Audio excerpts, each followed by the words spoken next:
Well, this is a special month. So Karmaceuticals turns 17.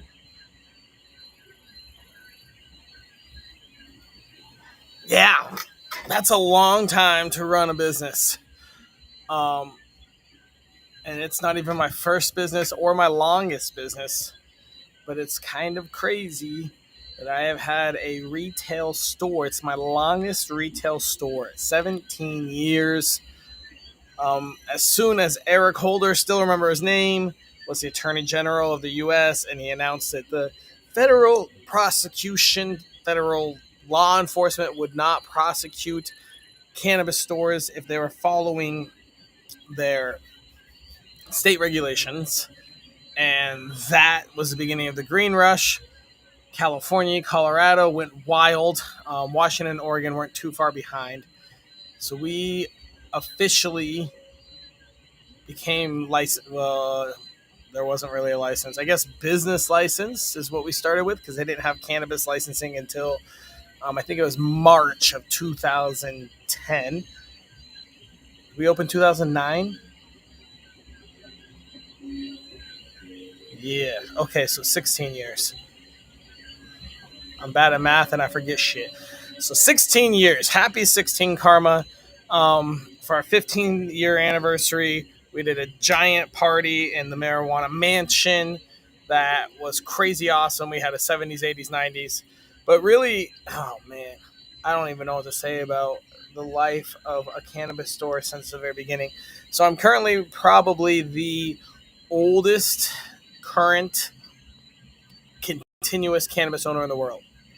I don't think there's anyone out there from before November 30th, 2009 that still owns the same retail.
Okay, looks like it all just fixed itself. Thank goodness.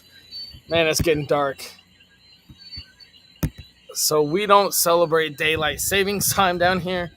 So usually I go live right about now, but it's getting winter time, so it's getting darker. Anyways, Karmaceuticals, 16 years. So 17 years is when we started. I guess technically our license was not issued till November 30th, 2009.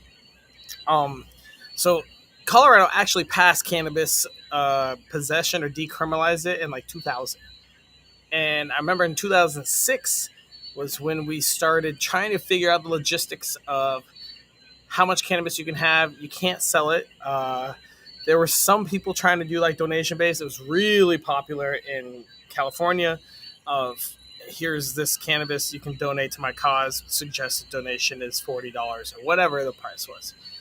So then Eric Holder announced that in 2009, and that's where we ran and opened up. Well, then we had the mad dash for leasing a place. So everyone in Colorado was calling leasing, and nobody wanted to lease there. It was risky, right? If you violated federal law and they decided to come after you, and now you've got federal agents there. They could seize the building because you're growing there or at least selling there. So there was a lot of risk. And Many landlords would not rent to cannabis. It took us a long time to find the property, which we now own. Um, so we've been at the same location since 2009. So when we opened, I had, yes, I had started Social Media Sage um, probably about a month earlier. I was in marketing studying economics. There was 13 of us when Karmaceuticals opened, and slowly but surely we bought people back out, or they didn't want it, or they didn't want the risk, etc., etc. And I remember back in the day, we used to have so many people and so much fun. At one point, there was probably 100,000 medical patients in Colorado, and we estimated like 60,000 had come through us, either through our doctor, which would also be our store. So the one way we really set up was having a doctor on site. Now that's banned. Can't do it. You go, you get legal, you come over, smoke your first joint with us. We'd have 100 different jars there. At that time, you could buy from personal growers in the basement. Um, and so there was no testing regulations. So then about 6 months after we opened, they started passing the city of Denver and state. It was longer than six. City of Denver got it like in March. They had cannabis licenses. It was like the end of that July or August when the state had licenses. So you had to submit it. And we submitted a like box of info. Every owner needed to have, and it's the same today. So every year I turn in basically everything that proves I have good moral character as defined by the state of Colorado. So they check taxes. Every year I get audited. It's funny because a lot of people, especially now that I moved to the Virgin Islands, are like, oh, what are you doing avoiding taxes? I'm like, bro, I get audited every year. IRS and the Department of Revenue, they check my taxes all the time. I don't even I do have a CPA, but I wouldn't even need one. I could just send it in. IRS would be like, you failed. Here you go. Or you're good. So yeah, I have to submit all my taxes to multiple government agencies every single year. It's like an audit might happen to normal people. Maybe most normal average people do not get audited. People that have businesses or do this or that, and there's red flags, they might get audited. I get audited every year, so my taxes have to be clean.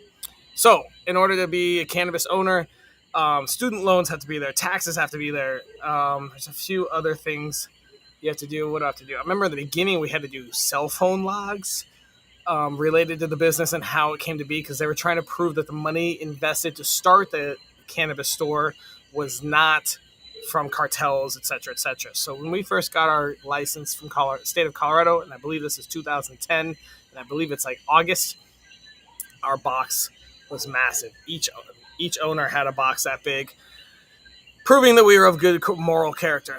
Now, and another funny thing is I get fingerprinted every year. So down here on this island, I have to go get fingerprinted and then mail it in, and it's entertaining to me because fingerprints will never change. Yet my little my owner's badge, my ID, I've used the same picture for like 5 years. I'm like, my picture you don't care about, but my fingerprints you do care about. My fingerprints are the only things that don't change. So it's kind of fascinating how it is owning a cannabis store. If you haven't heard, the last 2 or 3 years, cannabis has been extremely tough. The whole market has crashed. Colorado has regulated the shit out of it. So they pretty much killed the market with all their regulations. Everyone's trying to leave, but even new markets like right here in the USVI, they're having troubles because people like me already know where it's going to go. And so right now it's hard. But I think in the end, we all kind of knew that was happening. We knew that cannabis was going to become a cash crop. Obviously, there's some that's better than other. They're treating it kind of like liquor, even though it's grown more like, I guess, apples. You have really good apples and really bad apples. But that's the thing is you don't really have brands. I guess spinach, there's an organic girl that does different things and has a brand for herself, so good for her. But I'm not entirely sure. Cannabis growers are very different, and you can tell different growers, different strains are different. It's a very unique product in itself. And the fact that it has medicinal capacity and different growers with different strains will have different medical benefits. And so you can have a grower that's really great. Oh man, what was our best? Harlequin is well-known cannabis strain for high CBD. So it's not hemp. It is cannabis, but it's got it. I think it was like testing 6 to 9% CBD and like 18% THC, somewhere like that. So we grew that for a while, and so it's going to have different effects than say a Durban poison. So now you've got these different strains, and even how the grower grows it can affect things. So it's kind of fascinating on how. Yeah, so it's kind of fascinating on how it all works and how it's going to work in the long term. So now we've got the hemp loophole that just closed. Thank God. No more arsenic in people's bodies that they don't even know about. They think they're just getting high. It has cute packaging, and then they're just freaking going to ER. I don't know. Everyone's like, oh, people should be able to make their own choices. I'm like, yeah, there's a reason why we have morphine as Schedule 1. We have lots of different scheduled drugs because people don't know how to handle it, and they're very addictive. Think of fentanyl. Like, oh, yeah. I mean, there's definitely fentanyl and THCA products going around. I'm sure that people are putting it in all over the place. That was a market that was highly unregulated and insane. And the shit that we watched and saw being in the industry was, I could not believe they didn't close that loophole faster. Should have been closed like a week later. Man, what do I want to talk about, man? 16 years, 17 years of Karmaceuticals. That's so freaking long. I'm so, man, and it's like probably about 10 years ago, people started being like, dude, cannabis. Oh man, I'd be like, dude, if I were to start now, wouldn't do it. Colorado ruined it, made it so much work and so little reward. We used to have fun with our patients, and we used to know everyone that came in. Come in, oh, he's got Crohn's, go find the Crohn's strains. Oh, she has seizures. We had strains just for seizures. And then they went rec, which, I mean, it is what it is. You want your tax revenue, which Colorado has not done much with. I just saw Polis was trying to brag about their cannabis tax revenue. And I was like, what? Everyone in Colorado's pissed because nobody knows where it went. Nobody has seen where all this marijuana tax money has gone. It was supposed to go to schools and roads, and every year there's like an audit, and they're like, where is the Colorado tax money? And it can't be found. So I don't know what Polis was bragging about. I would love to get some transparency on that, as would the rest of Colorado. You can Google, literally, I bet there was an article within the last 3 months about where cannabis tax money went. And now it's declining. Dude, 4 or 5 years ago, let's just say during COVID, I think COVID, they did $450 million in tax revenue. That's a lot of money to improve. I mean, you can probably rebuild half the schools in Colorado for that. Very rough estimate. And now this year, I think they're projected like 130. And all of that is regulation. There's like 6 major laws they've done in the last 3-4 years that have just killed it and ruined the market for virtually everyone. Which is just wildly insane. And then he goes and brags about it. Like, come on, bro. How out of touch are politicians? Man. Yeah. I remember we have patients back in the day that used to get a red card as a medical patient in Colorado. And we would have people that they didn't even have an expiration date because the state of Colorado determined they would not be alive in the next year. Man, do you know how heartbreaking that is? They come in, you're like, hey, welcome in. Okay, cool, we got this. Hey, I'm trying to put the expiration date in the system. You don't have one. Yeah, I got stage 4 cancer. Oh. Fuck. I'm sorry to hear that. Man, well, maybe we can help. We had one. Oh, man, this guy was dope. He was so cool. He was, I don't know if he was an exec, but he worked for Excel Energy. I believe his name was Calvin. And yeah, he had one of those rate cards with no expiration dates. And I swear we served him for 2 to 3 years. He just kept fighting it. And he would buy anything. You think this will help? Hash oil, this and that. Man, I could make a montage. Man, I wish I would have recorded. So back then we had a lot of HIPAA. There's still we still follow HIPAA. I don't know how other stores do it, but we so we were medical first at Karmaceuticals and are still medical now, which is very very rare. And so we still treat it. Oh man, what's up, Chris?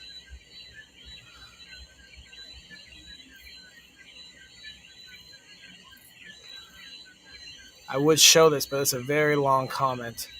Um, it is a comment, so that's public. We can read it out loud. All right. I hope that's not going to offend you, Chris.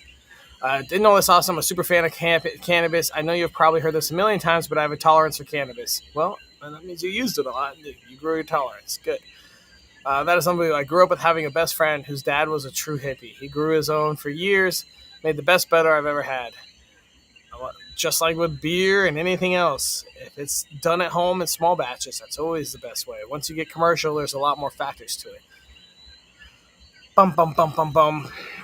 But also, a lot of home grows are dirty and have issues like mold and mites, and they just process it anyway, so careful of that. My other best friend, his parents smuggled cannabis from Jamaica for 20 years. Man, I wonder how. I am. Oh, they went to prison. Well, that sucks. I am 50 now. I can't live without it. I have chronic pancreatitis. Man, literally, as I'm talking about this, we are seeing a patient right now. I don't take any other medications. That's crazy. I have, oh man, there's actually someone on this island, one of my good friends, won't call her name out, but I think 2 to 3 years ago, she said she was on like 12 different prescriptions and has used cannabis to slowly wean her off. And she's not even using, I mean, I think she's barely using cannabis now. I think she's just kind of weaned herself off everything. I live in Tan and still go to the streets. I don't know where Tan is. Thanks for putting out good information. I'm planning on meeting you next time I come down. Well, come on down, Chris. We'll say hi. Um, yeah, man. I forgot where I was. Thank you for that comment. Amazing story.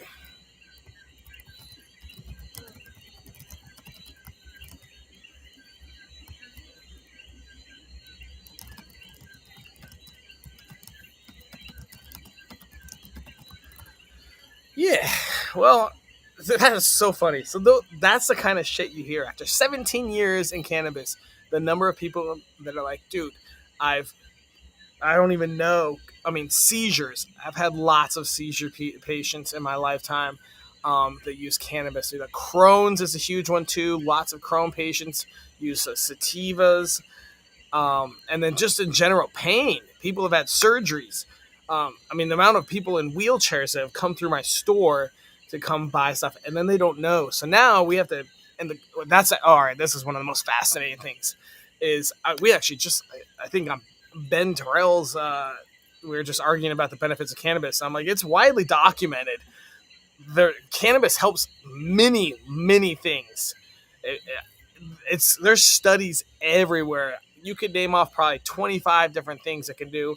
And almost every state, medical state, requires you to have proof of that. So, like Colorado, there were 7 main ones. Oh God, I'm not going to remember this. It's been too long since I've been in the med card knowledge zone. Oh God, I don't remember any of them. But I will say the most common one is chronic pain. Cannabis helps with pain a lot. We have pain sprays. Psh, psh. If you have arthritis or anything, you just, or even skin problems, if you get cut or you have bruises, athletes, all that after stuff, you rub some CBD salve or THC salve or spray with a cannabis spray. Um, it's awesome. It's not even just to get high. Like, there's so many things you can do with cannabis that do not have anything to do with getting high. We used to juice it. So that was one of the laws that changed. We used to be able to like kind of process our own stuff. So we grow plants. We would take the fan leaves, the big leaves that don't have much THC, and we would actually take them and we had juicers and we would fresh juice cannabis shots. So you could come into our store and you could buy a shot and take it right there and literally watch us juice cannabis leaves. Well, that got banned. We used to roll our own joints. That got banned. We have to outsource that to someone else. We used to roll Karma blunts and have big competitions with all our patients. That got banned. Um, everything that really happened got banned. And I don't know if it's lobbyists. I don't really know what it is. I never really got too involved in politics regarding cannabis. It was just like if they banned it, they banned it. But I know a lot of people that are lobbying now to change some things. And Polis, if you really actually want to fix the roads and the schools and actually want to use cannabis money, I have like 5 pretty simple steps. It's really just repealing 5 laws, and you'll see that 150 million turn into at least 300 million. Oh man, this is a long one, and I did promise myself I wouldn't cry, but man, 17 years and all the shit we've seen from the number of people that we've talked to. Oh man, where's Chaz Canna? I haven't talked to him forever. Oh god, Charles Bade, man, such a cool dude. So he was the uncle of one of our receptionists, and he used to come in and he would buy clones, and go home and grow them. And man, his reviews were the best. He'd get stoned on his weed, and then he'd be like, he would paint. He would host painting classes. Guy's an incredible artist. Would use a lot of cannabis for creativity. Oh man, I gotta hit him up. I probably thank God he's recreational too and public about it, because I definitely just shouted his name when I was trying to remember it. Oh man, who else can I shout out? 17 years? I don't even know. I mean, I don't really want to say last names either, but I mean, who did a lot? John, I know you're probably watching this at some point. You and Greg / Eric. Man, who else was there? Gosh, we can shout out Hi. I have a friend that we've connected through down on this island. Oh man, Trent ran it for a while. Thank you, Trent. Anna has always been there for us. Um, yeah, had a little falling out. Sarah, if you're watching this, Indy. Oh man, who else did we have back then? Man, so many people have done so much, and it's one of the beautiful things about Karmaceuticals that we've always kept is the fact that I mean we've always been patient first and medically like it's always been about medical. It's obviously different now because medical patients went from 120,000 to shoot. We're probably at like 15 to 20,000 in Colorado now. Nobody wants their medical card. A lot of it's because you can't possess a firearm with a medical card. And in Colorado, I have a gun safe, and I never owned a gun, but I grew up with guns. My dad has tons of guns. Everyone in Colorado has guns, and so people would choose guns over weed, or they would just smoke it illegally, which was, to me, a little crazy, but that's how they felt. So a lot of people did that. Man, who can we shout out for 17 years? I mean, obviously Jay right now. Jay's killing it. Adrian, Cole. We got a Bailey. We got an awesome team in there right now. Growers, man. Oh, that Josh Favi, that was crazy back then. Cloner. Who else do we have, man? So many people. Michelle was Chaz Canna. Vivian was amazing. Oh yeah, and Greg and Tiffany. I don't know. I'm just shouting out people with first names. It's not going to help at all. I don't know. Anything you want to know about owning a cannabis store for 17 years, or I'm going to wrap this up. It's just a dark head now. I started this too late, and the sun sets early here now. Man, I can't believe it's been so long. Bro, that's more than half of my life. I opened Karmaceuticals when I was 20. That's not even legal now. Now you have to be 21 years old to even own a cannabis store.